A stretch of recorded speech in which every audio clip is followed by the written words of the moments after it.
तुम्ही थोडंसं इथं बसून एवढं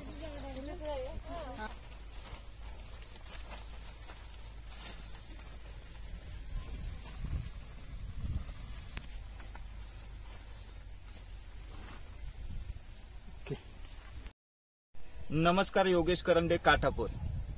झेंडूची लागवड मी ही 24 जूनला केलेली आहे. गेल्या वर्षी पण लागवड केली ती, पण गेल्या वर्षी झेंडूचं काही जुळलं नाही एवढं खास.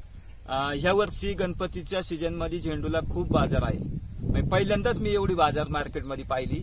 मी पहिले व्यापाऱ्याला देत होतो माल, त्याच्यानंतर पट्टीव पाठवायला लागलो. पट्टीव खूपच फायदा झाला, त्याच्यामुळे मी झेंडू हा मुंबई मार्केटला पाठवतो. साधारण मला आतापर्यंत ह्या झेंडूसाठी 70 ते 80 हजार रुपये खर्च झालाय तोडणी सहित. आता इथून पुढे प्रॉफिट मध्ये चाललेलं आहे. नशिबात जे गणपती उत्सवात होईल तेवढं प्रॉफिट मध्ये, एवढं मी सांगू शकतो. नमस्कार. चालू घडामोडींचे अपडेट्स जाणून घेण्यासाठी आपल्या डिजिटल न्यूज चॅनलला नक्कीच सबस्क्राईब करा, लाईक करा, शेअर करा आणि कमेंट देखील करा. आणि हो, बेल आयकॉनवर प्रेस करून नोटिफिकेशन्स अवश्य